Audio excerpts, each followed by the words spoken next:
Hello मित्रों, नमस्कार। आज हम पढ़ाएंगे क्रिया किसे कहते हैं ना। तो देखो, क्रिया जिन शब्दों से किसी कार्य का होना या करना समझा जाए। मतलब जिन शब्दों से क्रिया यानी क्रिया का मतलब जानता है, कोई काम करना या करना समझा जाए। होना या हो रहा हो या करना समझा जाए, उन्हें क्रिया कहते हैं। जैसे खाना, देख रहे एग्जाम्पल भी बता रहे हैं। खाना, पीना, पढ़ना, लिखना, चलना, दौड़ना इत्यादि। हिंदी में क्रिया रूप लिंग, वचन और पुरुष के अनुसार बदलते हैं। मतलब क्रिया के मूल रूप को धातु कहते हैं। धातु के आगे ना जोड़ने से क्रिया सामान्य रूप बन जाता है। जैसे पढ़ है, यहाँ पर पढ़ है, देख रहे हो ना, धातु है। इसमें ना जोड़ देने से पढ़ना, देखो ना जोड़ने से पढ़ना बन गया ना, पढ़ना बन जाता है। इसी प्रकार से लिख है, यह हमारा क्रिया है। ठीक है, क्रिया है, इसमें ना जोड़ देने से लिखना हो जाता है। ठीक है ना, समझ में आया। चल है ना, इसमें ना जोड़ने से चलना हो जाता है। इस कार्य का होना या चलना समझा जाए, उन्हें चल में ना जोड़ दिए चलना हो गया। ठीक है ना, किसी क्रिया में, ठीक है, क्रिया को क्या कहते हैं, मूल रूप से धातु में ना जोड़ा जाता है। इसके बाद देखो, यहाँ क्रिया के भेद है। क्रिया के मुख्य दो भेद होते हैं। कितने होते हैं? क्रिया के मुख्य दो भेद होते हैं। एक होता है सकर्मक, ये देखो, पहला सकर्मक क्रिया और दूसरा अकर्मक क्रिया। इसके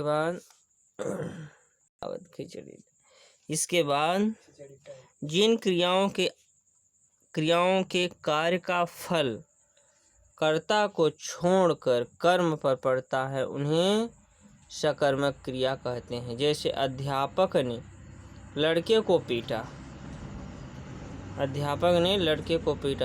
इस वाक्य में अध्यापक कर्ता है, द्वारा पीटने के कार्य का फल लड़के यानी कर्म पर पड़ रहा है, अतः इस वाक्य में सकर्मक क्रिया है। आई बात समझ में। देखो, अध्यापक ने लड़के को पीटा, वाक्य में देखो अध्यापक क्या है, यहाँ पे अध्यापक ये कर्ता हो गया अपना, यानी कर्ता का फल कर्म पर, कर्ता द्वारा पीटने का कहाँ पर रहा है, कर्म पर पड़ रहा है।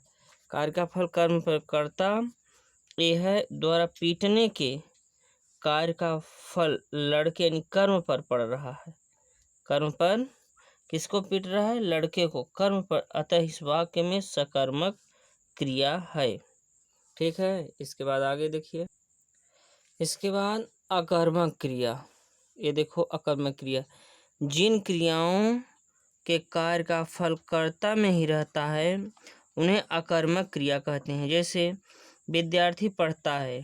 ठीक है, इस वाक्य में पढ़ना, यानी यहाँ पर पढ़ता है ना, पढ़ना जो है, क्रिया का फल विद्यार्थी ने कर्ता पर पढ़ रहा है। कौन पढ़ रहा है? विद्यार्थी। यहाँ विद्यार्थी दिया है, इसलिए कौन पढ़ता है? कर्ता। ये करता है कर्म, तो कर्ता क्या करता है? पढ़ता है, नहीं विद्यार्थी पढ़ता है।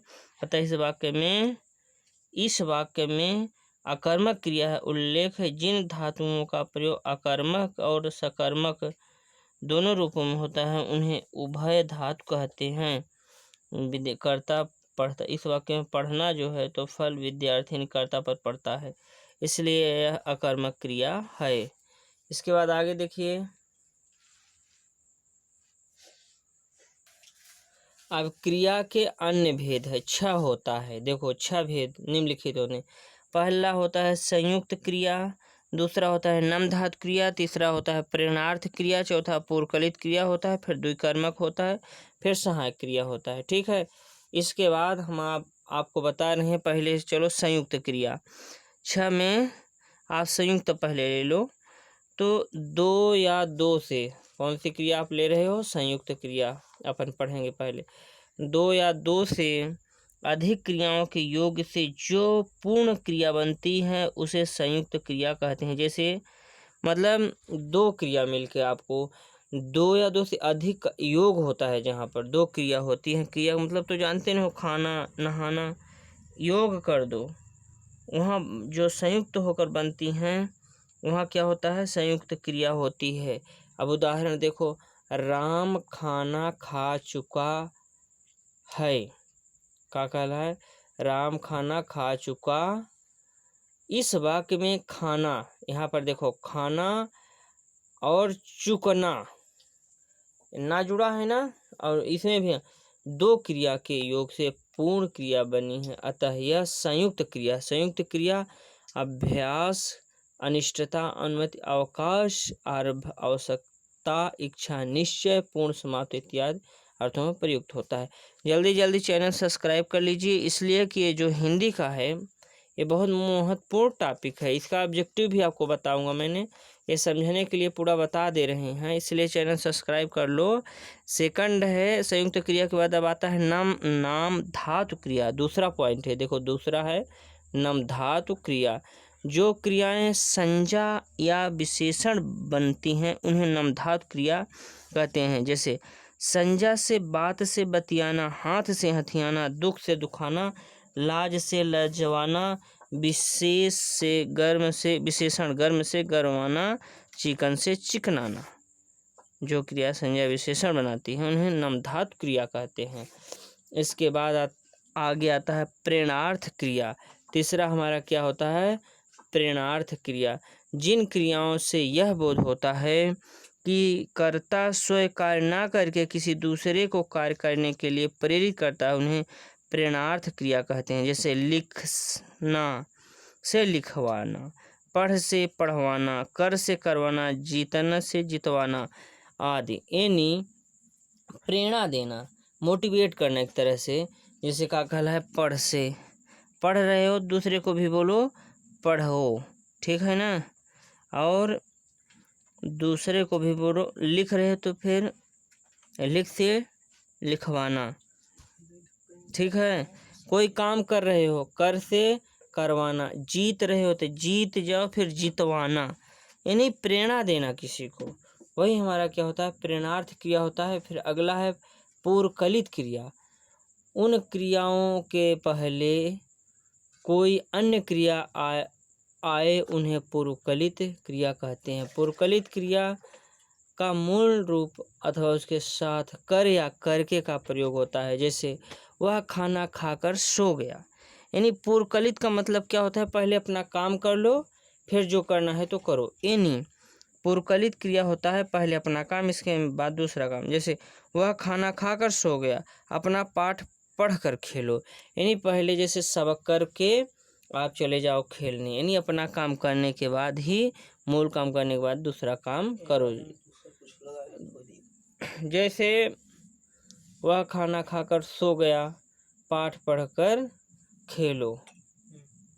इसके बाद द्विकर्मक क्रिया। कौन सा, दो कर्मक क्रिया। कौन सा, दो कर्मक क्रिया। तो देखो यहाँ पर दो कर्मक क्रिया हो गया ना आपका, जैसे देख लो, थोड़ा सा आपको मैं बता दे रहा हूँ। द्विकर्मक क्रिया, कौन सी, द्विकर्मक क्रिया। उस क्रिया के दो कर्म होते हैं उन्हें द्विकर्मक क्रिया कहा जाता है। जैसे अध्यापक ने छात्रों को हिंदी पढ़ाई, तो कर्म दो कर्म है इसमें, कर्म छात्रों को हिंदी और श्याम ने राम को थप्पड़ मारा, दो कर्म इसमें भी है। यानी अध्यापक ने छात्रों को हिंदी पढ़ाई, इसमें दो कर्म है, छात्रों और हिंदी, छात्रों और हिंदी, इसमें दो कर्म। श्याम ने राम को थप्पड़ मारा, कौन कौन सा, इसमें राम और थप्पड़, इसमें दो द्विकर्म है, इसलिए यह द्विकर्मक क्रिया है। इसके बाद आपका आता है सहायक क्रिया। छठवां हो गया, देखो यहाँ छठवां है सहायक क्रिया। तो यहाँ से आपका स्पष्ट हो जाता है, सहायक क्रिया मुख्य क्रिया के साथ प्रयुक्त होकर अर्थ को स्पष्ट एवं पूर्ण ढंग में सहायक होती है। जैसे मैं घर जाता हूँ, इस वाक्य में जाना मुख्य क्रिया और हूँ सहायक क्रिया है। सहायक क्रिया मुख्य क्रिया के साथ प्रयुक्त होकर अर्थ को स्पष्ट एवं पूर्ण करने में सहायक होती है। जैसे मैं घर जाता हूँ, इस वाक्य में जाना मुख्य क्रिया है और हूँ सहायक क्रिया है। ठीक है, अब जल्दी जल्दी चैनल को आप लोग सब्सक्राइब कर लीजिए, क्योंकि आप बहुत महत्वपूर्ण इम्पॉर्टेंट क्वेश्चन पढ़ाने जा रहा हूँ। ये आप देख लीजिए, क्योंकि इसमें क्या है कि पूरा महत्वपूर्ण प्रश्न पढ़ाऊँगा। ये जो है ये परीक्षा में 100% आता है, इसलिए मैंने इस किताब को लिखा हूँ। इसलिए चैनल को आप पहले जल्दी जल्दी सब्सक्राइब कर लीजिए। ये मैं पढ़ाने जा रहा हूँ, ऑब्जेक्टिव टाइप का इम्पॉर्टेंट पेपर में ज़रूर पूछता है। देखो, पहला प्रश्न है, काम का नाम बताने वाले शब्द को क्या कहते हैं? काम का नाम बताने वाले शब्द को क्या कहते हैं? तो संज्ञा, सर्वनाम, क्रिया, विशेषण। काम का नाम बताने वाले शब्द को क्या कहते हैं? जो किसी काम का नाम, तो उसे क्रिया कहते हैं। क्या कहते हैं? क्रिया। न संज्ञा होगा, न सर्वनाम, न क्रिया विशेषण, शुद्ध क्रिया, करना। फिर प्रश्न नंबर 2 है, चिड़िया आकाश में उड़ रही। इस वाक्य में उड़ रही क्रिया किस प्रकार की है? उड़ रही है माने उड़ना, उड़ रही है। कौन उड़ रहा है? चिड़िया, यानी कर्ता पर इसका प्रभाव पड़ रहा है कि कर्म पर के आशंका के अनुकरणात्मक। चिड़िया आकाश में उड़ रही है, कहाँ, किसका अनुसरण कर रही है? आकाश, यानी ये अनुकरणात्मक है, अनुकरण आत्मक, यानी अनुकरण कर रहा है यहाँ पर किसका? आकाश का अनुसरण में उड़ रही, इसलिए इसका सी आंसर होगा। क्वेश्चन नंबर 3 है, देखो क्वेश्चन नंबर 3 है अपना, क्या है कि क्रिया के मूल, क्या कहला है? क्रिया के मूल रूप को क्या कहते हैं? क्रिया का मूल रूप क्या होता है? बताओ, क्रिया का मूल रूप को क्या कहते हैं? क्रिया विशेषण कहते हैं, कारक कहते हैं, धातु कहते हैं, इनमें से कोई नहीं। क्या कहते हैं? 3 नंबर का धातु। क्रिया के मूल रूप को धातु कहा जाता है, अभी तो पढ़ाया हूँ। क्वेश्चन नंबर 3, जिस क्रिया के कार्य का फल कर्ता को छोड़कर कर्म पर पड़ता है, उस क्रिया को क्या कहते हैं? कर्ता को अकर्मक के सकर्मक, द्विकर्मक, इनमें से कोई नहीं, तो इसको अकर्मक क्रिया कहते हैं। कौन सा, क्या कहला है? पचमा देखो, कौन सा शब्द क्रिया नहीं है? क्वेश्चन नंबर 5, कौन सा शब्द क्रिया नहीं है? तो क्वेश्चन नंबर 5 देखो, गिरवाना है, छाया है, चलना, लिखवाना, यानी चलना कौन सा शब्द क्रिया नहीं है? ये चलाना नहीं है। 5 का सी। निम्नलिखित क्रिया में से कौन सी क्रिया अनुकरणात्मक नहीं है? फड़फड़ाना, मिलियाना, झुठलाना, हिनहिनाना। यानी क्वेश्चन नंबर 6 का क्या है? सी, झुठलाना। कौन सा शब्द सकर्मक क्रिया है? ये बताओ। क्वेश्चन नंबर 7 सकर्मक कौन सा क्रिया है? क्वेश्चन नंबर 7 को बताओ फट से। हंसना, रोना, लिखना, सोना। क्वेश्चन नंबर 7 का है सी, लिखना। क्या है? लिखना, क्वेश्चन नंबर 7। अब क्वेश्चन नंबर 8, इसके बाद 9 है। 2 क्वेश्चन है भाई लोगों, आप लोग देख लीजिए इसमें कितने हैं, मात्र ओनली 2 क्वेश्चन हैं। 2 क्वेश्चन आप लोग पर। रचना की दृष्टि से क्रिया कौन से भेद हैं? अकर्मक की सकर्मक, अकर्मक, एक कर्मक के 2 कर्मक। रचना की दृष्टि से क्रिया कितने भेद होते हैं? 8 नंबर का वो हमको बताना है, एक कर्मक और 2 कर्मक। रचना की दृष्टि से इसका बी होगा। 9 नंबर है, जहाँ एक क्रिया के समाप्त होने से एकदम बाद दूसरी पूर्ण क्रिया होने का वो होता है, होने का बोध होता है, वहाँ पहले क्रिया को क्या कहते? वहाँ क्रियात्मक के तत्कालिक क्रिया, अनुकरण क्रिया, पूर्वकलित क्रिया। ये बताओ 10 नंबर का क्या होगा? 10 का सीधे तत्कालिक क्रिया कहते हैं।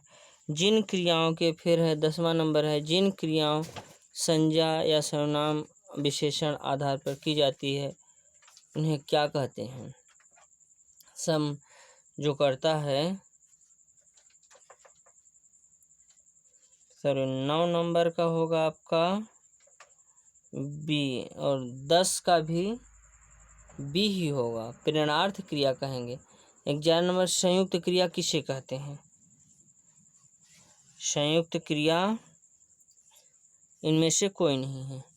11 का डी, इनमें से कोई नहीं। 12 का निम्नलिखित इनमें से अकर्मक क्रिया बताइए। पढ़ना होगा, लेना होगा, खाना होगा कि रोना होगा। 12 नंबर का अकर्मक क्रिया कौन सा होगा बताओ। इसमें सीधे 12 का डी होगा, रोना। ठीक है। 13 का जितना भी जोर से चीखे वाक्य में क्रिया है। विकर्मक है, कर्मक, सकर्मक, प्रेरणार्थ, चीखना, यानी 13 नंबर का बी अकर्मक, जहाँ एक क्रिया के समाप्त होने से तुरंत बाद दूसरी क्रिया पूर्ण की क्रिया होने का बोध होता है, वहाँ पहली क्रिया को क्या कहते हैं। क्वेश्चन नंबर 14 में 14 का वहाँ पर तत्कालिक क्रिया पूर्वकलित क्रिया कहते हैं। क्या कहते हैं, पूर्वकलित क्रिया कहते हैं। अब क्वेश्चन नंबर 15 में है, किस वाक्य में प्रेरणार्थ क्रिया है। लड़का बहुत पढ़ रहा है। क्या कह रहा है, किसान खेत में सूखे पेड़ कटा चुका है, यानी इसका बी होगा, 15 का बी होगा। बहुत बहुत धन्यवाद। यदि वीडियो अच्छा लगे तो इस चैनल को सब्सक्राइब कर लीजिए आप लोग जल्द से जल्द, चूँकि ये क्वेश्चन जो है बहुत इम्पॉर्टेंट है, ये पेपर में हमेशा पूछा जाता है, इसलिए बोल रहा हूँ इसको सब्सक्राइब कर लीजिए चैनल। बहुत बहुत धन्यवाद।